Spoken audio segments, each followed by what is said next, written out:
Welcome to Transformative Principal, where I help you stop putting out fires and start leading.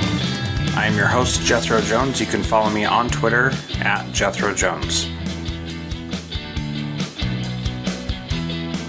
Welcome to Transformative Principal. Today I am honored to have Nadine Levitt on the program. Nadine is a Swiss-born German, Kiwi, U.S. transplant, and founder of the music technology company Whirly LLC. She began her career as a lawyer, but after 6 years of practice, she began to pursue a career in music as a professional opera singer and songwriter. She has performed extensively all over the United States and the world, sharing the stage with greats like David Foster, Andrea Bocelli, and Kiri Te Kanawa. Passionate about music in school, she sits on the national board of Little Kids Rock, and in 2016 led the development of the music education platform Whirly EDU, which empowers student voices and makes it easy to bring a fun and effective music education to schools. Nadine is also an author of children's books, including the My Mama Says book series, which teaches kids to identify, acknowledge, and direct their emotions. Well, Nadine, thank you so much for joining me on the Resilient Schools podcast today. I appreciate having you here and to hear about what you're doing. And I wanted to start by talking about PD Reimagined, which is taking a different approach to preventing teacher burnout. And teacher attrition is such a big idea right now. What can you tell us about PD Reimagined? Yeah, teacher attrition is such a big deal and has been on my mind for about 2 years. So this has been 2 years in the making. I come from a different I don't come from a traditional trajectory within education. I've been in education for about 10 years, but I come from kind of both the creative side, having been a touring opera singer, as well as the corporate side, having been a lawyer, and then on the business end. And I think PD Reimagined combines those worlds in an interesting way, in the sense that in a corporate setting, if morale is low, if people are leaving and so forth, and there's the competence of people is going down, so morale is low. What do? Well, you bring in usually motivational speakers to shift mindsets, and there's a lot of really interesting work that people have done on that. There's a wonderful study by Imodino Yang, and I think anyone who can look it up, go look at the TEDx talk that she did in Manhattan. It was brilliant. But she talked about how inspiration can shift mindsets. And that's a really crucial piece of it. So motivational speakers is one thing. Another thing is team building exercises, making you feel like you're not alone in this sort of community, a sense of community, and creating that safe space. The third thing is related to value. How do you provide a sense of value to these people so that you're feeling heard, feeling honored, feeling valued? And some people in the corporate world do that through gifts, experiences. Sometimes it's just thank yous, and sometimes it's salary increases, or bonuses. So what we've done is emulated that in PD Reimagined. And every month, teachers who sign up get a care package. It's all based in self-care and wellness. So one of the things that we noticed is that teachers find it extremely difficult to take care of themselves. They don't often know what self-care is because they're such giving people. They're all thinking, how can I bring this back to my students? How can I bring this back? And we really wanted to encourage them to put their own oxygen mask on first. So these are care packages for them, not things that they can bring back to the classroom. It's self-care packages. Mm-hmm. Let me ask you a quick question here, because I think that the idea of teachers taking care of themselves is what is going to lead to a school being resilient. One of the things I say often is that resilient schools are led by resilient principals who support resilient teachers who teach resilient students. And what happens there is that it's this self-perpetuating thing that is a cycle that everybody can feed into and feel, because they are all part of that thing, and they are all part of the experience of being resilient and taking care of yourself. And that's so important and something that we don't think about. I want to ask a question about these bringing in speakers, for example. I see that as a microwave type approach, that it's this fast jolt of energy or whatever that makes you feel good in the moment. But then after that, it fades. And so you started getting into this other aspect of it, that it's ongoing with the gifts and appreciating value and taking care of yourself. So talk about how those two things work together. The short hit inspiration and then the slow cooked, you're in Austin, so you know about slow smokers and slow cooking meals and how much better that is. So talk to us about that. Yes, so it is. You're right. It's absolutely. It's actually a journey. So every month has its own theme. They get their care package, which actually kicks off. That's the first sort of hit, the microwave hit. Actually, that is the care package that makes you feel good in the moment. It does last a little bit longer because it's things that you can do for yourself to take care of yourself. And then we bring in, they don't know who the speakers are every month. So there are hints of who the speaker is, and there's the excitement that builds with that. So we've had a lot of our participants say, how exciting it is for them to sort of work with all of the school to think about, like, who could this be? And so on and so forth. And then they come to the virtual summit and there's this, speaker who speaks about the theme. And there's a guest, the speaker. And then after this microwave hit of inspiration, as you call it, which I love, they work in groups, and they collaborate and they come up with some strategies that what was the big aha moment basically? And what are some strategies that I could use in my daily life that I could commit to trying? So they then, share those back with us and they make a commitment to try something. And it can be as simple as listening to a song in between classes. It can be 30 seconds of a song, and it's amazing how quickly that uplifts you. So we've given them a bit of a toolkit of things that they can do in 2 minutes or less, or 3 minutes or less, just to refuel them and remind them of this journey. So really it's an ongoing monthly cycle, and we build on it every month. Yeah. So tell me some of the themes that are, not all of them obviously, but some of the themes that are meaningful and valuable that you think really resonate with teachers. Well, our first one was on self-care specifically. It was on how do you get up when you don't know where the ground is? And we had a speaker who was, her name is Kath Koshel, who was fantastic. She was the cricket captain of Australia when she, in a freak accident, broke her back and she had to relearn how to walk. She was just catching a ball, landed wrong, broke her back. And she, in that instance, was trying to make sense of what was happening to her and why it happened to her. And so when she met somebody and fell in love in rehab, as they were rehabbing her, she thought, well, maybe this is why it happened to me, that I could meet this love of my life. And, they kind of went down this whole journey. And then, the day before they were both to leave rehab, he committed suicide. Wow. So she had to get up again and then rebuild her life. She leaned on kindness of others and herself. And she loved how it made her feel when she was kind to other people. And when other people were kind to other people or her. And it was something that was just really living with her values. And then she built up her life again. She started a nonprofit, called The Kindness Factory. And as she was training for a triathlon. And, as she was training on the bike, got hit by a drunk driver, broke her back again and had to, for the, second time, go through all of this. For the third time, really lean into her belief system and her values. But so this is a woman who knows resilience. This is a woman who knows how to get up. Yeah. And life happens to you. You can either be influenced by it or you can influence it. But she is just she's just this great example, and some of the things that she shared, real strategies for in the moment when those waves come, where you feel those waves of overwhelm or when you feel those waves of anxiety. What can you do? Some breath work, for example. So that was one. Another one was, we had some really amazing guests. We had, Chris Harrison and Lauren Zima on talking about the power of curiosity.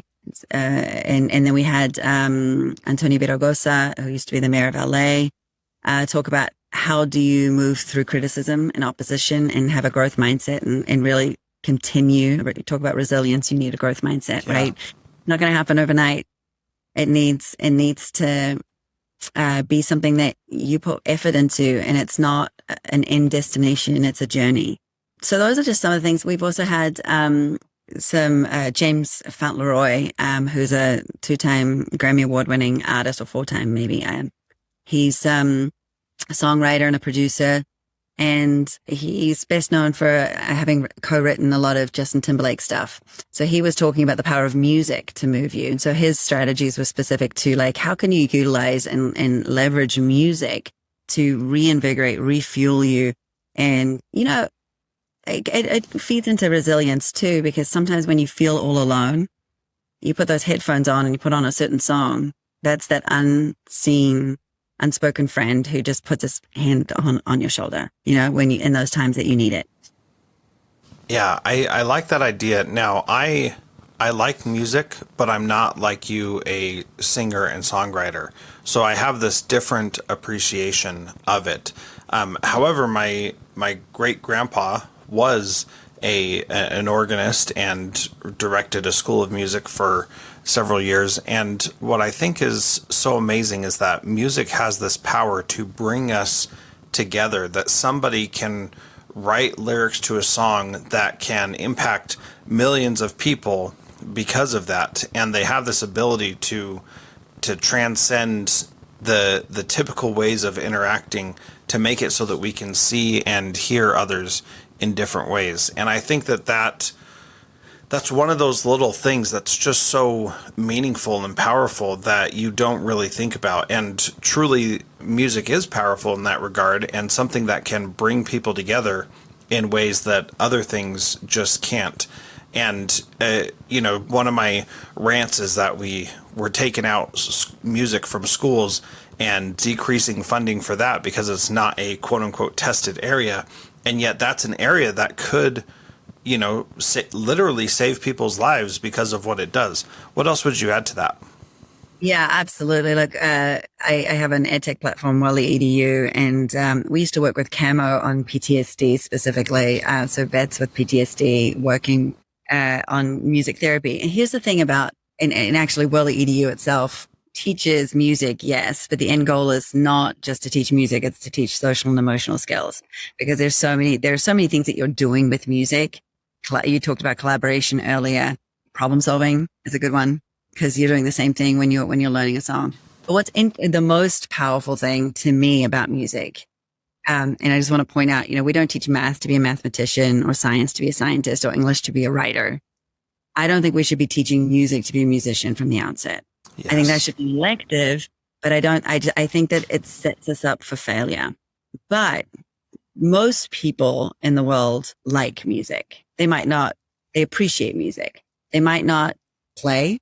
They might not write music, but they listen to the radio. And here's the physiological thing that's going on with music.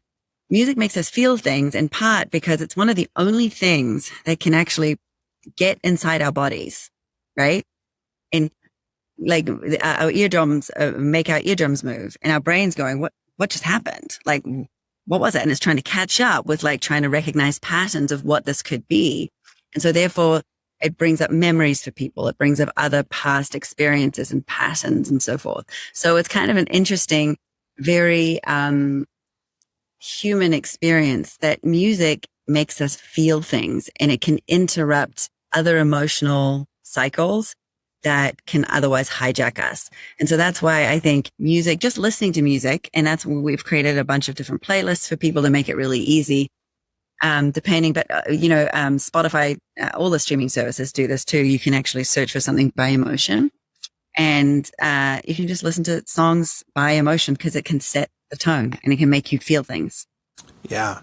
So I have a great story that goes along with that. I have this song that I listen to whenever I go get ready to present or something like that. And it's what helps get me in the right zone. So when I was in Siberia, Russia, for 2 years serving a mission for my church, we did a concert. And I think there were like 20 people there. Everybody was really good at singing and musically inclined, and I was the only one who was not. In 10th grade, my choir teacher said, "Jethro, I think it's better if you just mouth the words," which obviously is a horrible thing to say, right? But I didn't really have a role in that group because I couldn't sing. So they asked me to be the MC and the conductor. but I didn't really know how to conduct, but it didn't matter that much because they could do just fine without me. And I was basically, just there for show. It was very kind how they were treating me. Right. But we sang this song there that was called Cone, which is it's like basically a Russian folk song. And it's this beautiful song that I just love. And every time I feel like I need to be my best, I listen to that song and it helps remind me to be my best and gets me in the mood to be my best. And this happened over 20 years ago. And still to this day, I feel that every time I listen to that song, and it brings back that moment 20 plus years ago where I was there doing something that was awesome. And you're totally right about that. It really can help us change our moods. And I've seen with kids in school how putting on some music when a kid is dysregulated totally can help them get regulated back to where they need to be. And it's just incredibly powerful. I knew we'd get to music at some point in this conversation. I figured it'd be difficult not to, right? Yeah, absolutely. It's so ingrained in who I am. We had, actually, they've done a lot of studies, really interesting studies in the corporate world. Sort of, they said, if a store plays classical music, people are more likely to buy the more expensive items. Isn't that interesting? That is. So I think that there's a lot more studies that need to be, that I'd love to see anyway, about the effects of different types of music. Cause there's definitely the right type of music for different things. Like if you're trying to calm down and calm your central nervous system, the last thing you want to do is listen to like Eminem. Right. But if you are on a bike and you're trying to get up a hill, Eminem's perfect. And like one of those calming sort of classical music, it's going to drive you nuts. Mm-hmm.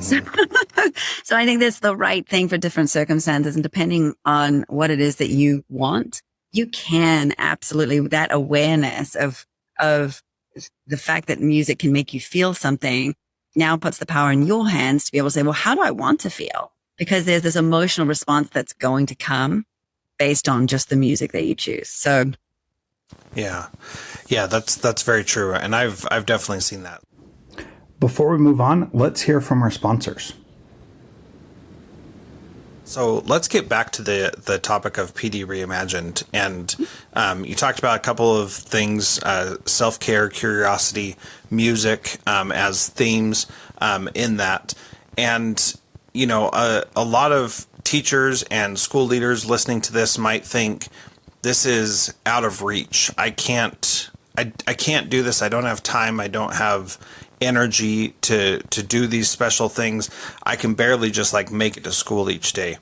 What's your advice for someone who's starting to feel that burnout? What can they do to rekindle their passion, rekindle their why in themselves?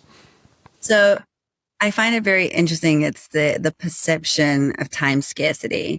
And I get it. I'm a mom. I run multiple organizations. I'm very passionate about lots of different areas of my life. And time scarcity, I sometimes feel myself getting sabotaged by this sort of mindset. But it's really brought on by an emotional response where you're nearing overwhelm. And the thing about overwhelm is that it basically is a response to other really big feelings that you're having on your central nervous system. And your central nervous system is sounding the alarm, and it stops you from responding or problem solving. It really makes you react. It's like, when you're grieving, for example, you're grieving the loss of something. It's very, very difficult to then focus on anything. I remember, not so long ago, I just, my dog of 13 years died, and it was devastating. And I'm trying to read a science journal. Like, I need to get something in. And I read the same paragraph 37 times before I finally was like, I can't do this right now. Yeah. So I get the overwhelm piece of this. You can interrupt overwhelm, and just being aware of how it works, I think, is a big piece of this. Being aware of how these emotions work and how you can interrupt it. So just, for example, stopping whatever it is that you're doing so that momentum isn't continuous, and do something completely different. It might be, I know I have to check these assessments or whatever it is. But right now I'm going to spend 10 minutes going for a walk outside or listening to music just to interrupt whatever that cycle is. And the nice thing about PD Reimagined is that we've built this for you so that people can utilize it. And it's actually free for teachers to participate. We do have districts as partners as well, where we come in for physical sort of activations. But if a teacher is feeling close to burnout, we want this to be accessible to them. So thanks to amazing sponsors, corporate sponsors, including Nickelodeon, who really took a chance on us early on and was like, we believe in this. We want to support you, and made the whole pilot possible. Worldly EDU also. This is available. So basically everything is sent to you. So it can be in your home, or it can be, the care packages are in your home. You can catch the virtual summits live or after the fact. You have access to communicate with other teachers. But I think it's very difficult if you stop the cycle of overwhelm. It's very difficult to logically reason that 10 minutes in a day is not obtainable. Like, you have to be able to find 10 minutes in a day for you. Yeah, that is so powerful, Nadine, because it feels like we can't do that. I don't have any time for myself. But what you said there is so key. Once you stop and interrupt the overwhelm, then you can find it. And that's the beauty of this, is that so much is going on in our own minds, and we are just believing everything that our mind is telling us, even when that is not even the case, right? And so this idea of interrupting the overwhelm and then saying, okay, once I do that, now I can find time because I'm not feeling overwhelmed in this moment.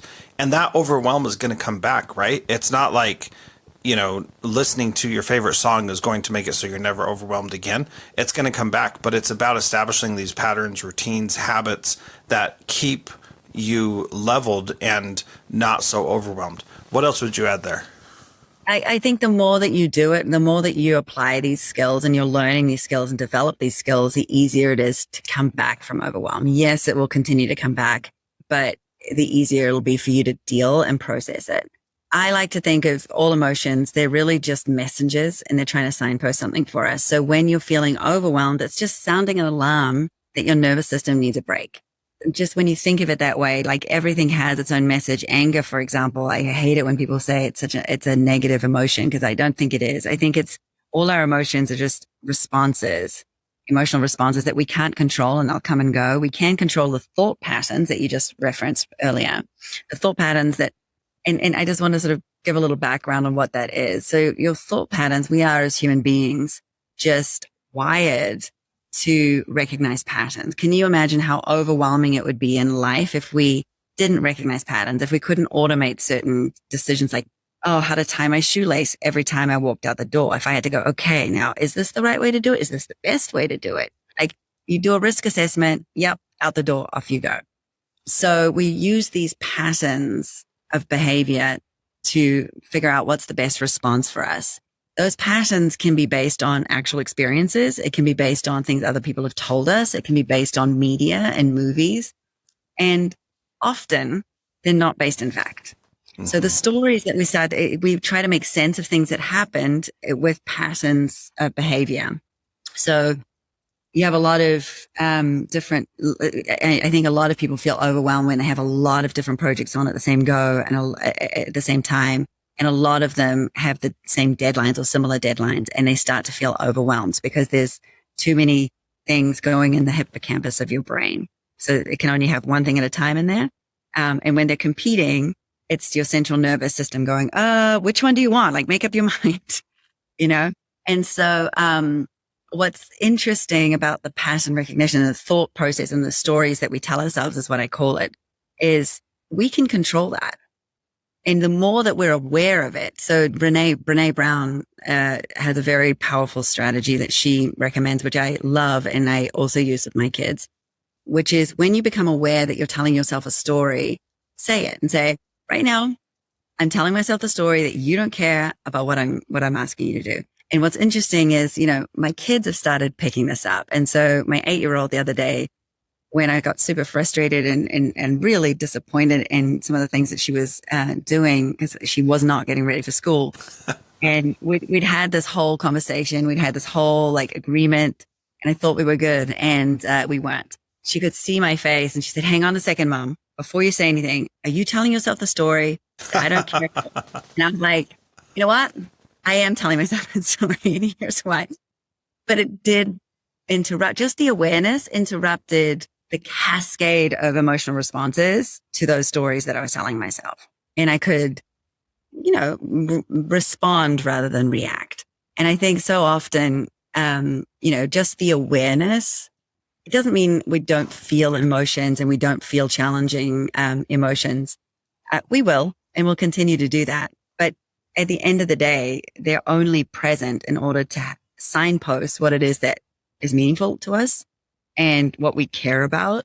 And it's trying to motivate us to behave in a way that is most fulfilling for our lives.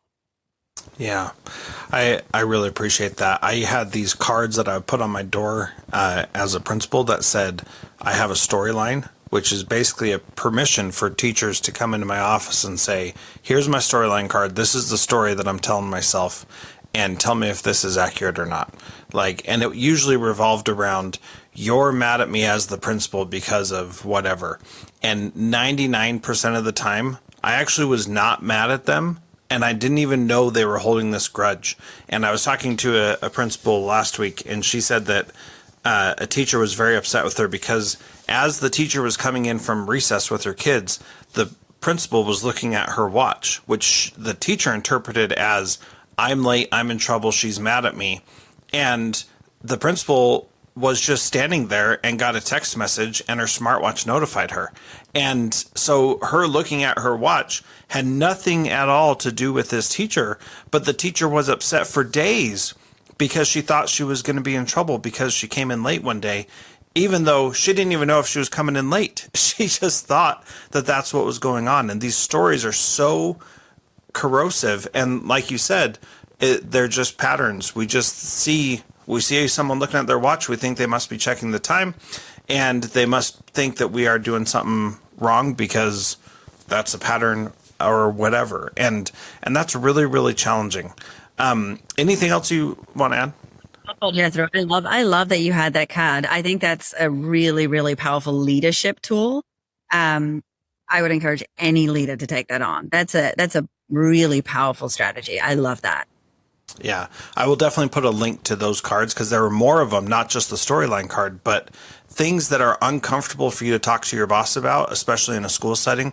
I'll put a link to those in the show notes because they're so powerful and they resolve so many concerns. One of the other things, though, that you referenced, but you didn't, it wasn't it wasn't as top of mind, but it was in order to allow or give permission to teachers to even share some of those storylines, you need two things. One, you need a relationship with them where they trust you, right? So you have built this community where there's a common goal and there's not an attack of things. There's no the risk. I think when people feel risk, it really limits learning. And the other thing is a relationship where you're feeling both challenged and supported. So I think with those two sort of sides to the relationship, I think that was obviously present when you were a principal with teachers giving you those cards. But that's also a very powerful way to build a resilient school because you're in it together. And I think that feeling of isolation, of feeling alone, there's this emotion, shame that we might know about.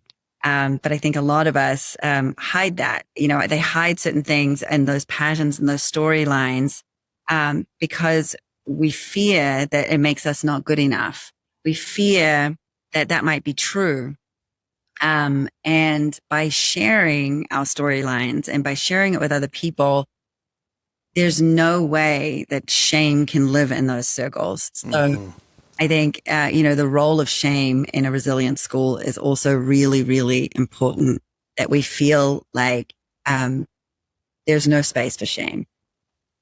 Yeah. And when you share shame, then it makes it so that it's not shameful anymore. Correct. Because the shame is that you're holding it inside, that you're doing it, that it's me doing this. Nobody knows that I'm making these mistakes. Nobody knows that I'm not doing this right. I'm the only one who knows, and that is what is shameful. And so when you go tell other people something that's shameful, they're usually like, oh yeah, I've done that before. Or, yeah, I've experienced that. That's not a big deal. And then you feel this weight lifted off your shoulders that is just incredible. Yeah, as long as the culture is one that is like that, and that people aren't using it to then push you down further and shame you more. Yes. But I think, absolutely. I think the nice thing is it can really it can build a depth to community, because if you realize that there's a commonality that all of us flub the dub, like all of us spill milk sometimes, right? All of us make mistakes, and it's only with those mistakes, it's only with moments where we go, oh God, I wish I hadn't done that, with regret and all those sorts of things, that we learn. That's how we learn. That's what prompts us to evaluate and reflect on how we could do things better. So the more, I think one other thing that I wanted to touch on is, and I hear it in other, in your podcasts of the past as well, but is the need for people to take responsibility for their part. And I think that's also really, really powerful, that if you for PD Reimagined, one of the questions we asked our participants was how many of them felt like they were leaders in their schools. And did they feel like they had any leadership role? I think was the question. I was expecting 100% to say yes, because you are leading a classroom, right? Right. Whether or not you're leading anything else, you are leading these students in the classroom. And there are lots of opportunities, even when you're not formally sort of a leader, for you to lead. And so I was very surprised when it was just over halfway, half of the participants said that they felt like they were leaders. So, that was surprising to me. And I think, the power of feeling like you have a leadership role is that you then both look to external factors, but first you start with, what can I do differently?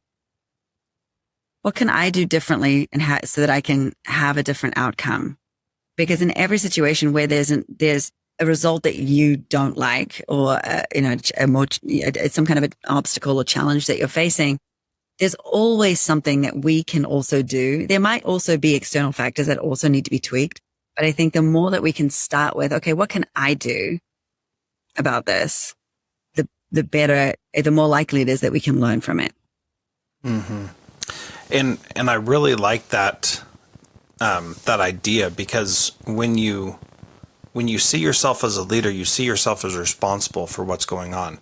When you see yourself as a follower or as a victim, it's easy to blame someone else. And so every teacher knows they can go into their classroom, shut the door, and do whatever they want, right? And they can teach however and whatever they want. And they do that when they feel like they are being told to do things in a certain way, and that's their way of rebelling. However, that's the reality from beginning to end. and there's no need to do that in a rebellious stance, but rather to do that in a leadership stance, to say, I have control over this situation, and I have a responsibility as well to do something great with these kids. And I've seen teachers who have that mentality, and I've seen teachers who don't. And those who do, it's very visible, and you can tell that they are really, really attuned to what they have responsibility for, and why it's so important for them to do their work so well, and that they can change so many outcomes that many others would feel they have no opportunity to change at all. It's also more student centric, I think, in the sense that if you're taking a leadership role, you also then know that self-care is really important, because you're modeling it, right? And you see all the different opportunities it's all tied together. Having a growth mindset, modeling for your students, what that means and what that looks like, and always remaining. And one more thing, I guess, is remember that before anyone is a teacher or a school leader or an administrator, they're actually a human being. Yeah. With needs, and with those emotions. And the same is true for everybody else in the field, even a student, even like everybody. And so the difference, I guess, with teachers in particular is that if you are a teacher, it's such a defined personality, like identity. Like when somebody is a teacher, suddenly it means that everything has to be G-rated in your life. Yeah. Right? Or if anyone, I recently complained about this to a friend. I was like, why in media is there not, like, imagine how cool it would have been if Friends, like or a show like Friends, one of them just happened to be a teacher. It's not in the foreground. It's just a part of who they are. Because I think people forget that these teachers are human beings. Yes. And like, they're going to want to also live life, their own life. And I think that's just so, talk about patterns, right? It's so ingrained in our society that if you're a teacher, then this is who you are. And it's such a defined identity that, many people start to believe it. And they're like, well, this is who I am. I am a teacher. And it's like, no, I teach and I'm Nadine and I am a teacher. Like, you know what I mean? Like, same as a parent has a similar thing. When you're a mom, for example, when I was a new mom, it was very defined for me what that was supposed to mean. And I was a working mom and it didn't fit into the defined sort of definition of what that meant. And it brings up all sorts of emotional responses of guilt and all sorts of other things. And I think teachers feel the same way, as this identity that's kind of forced upon you, and accepted by many. And I think that we just have to stop for a second and remember that actually we're human beings first. And teaching is what we do. We happen to care a lot about it, but it's not our soul defining feature. Yeah. And when those disappointments come, as they will, when you are defining yourself as a teacher, it is that much more difficult to manage the challenge, the burnout. Like, if you define yourself as a teacher before you define yourself as a human, and then you get burned out from teaching, then you feel like a complete failure, because the thing that you've used to define yourself is causing you grief and stress, and you feel like you can't do it anymore.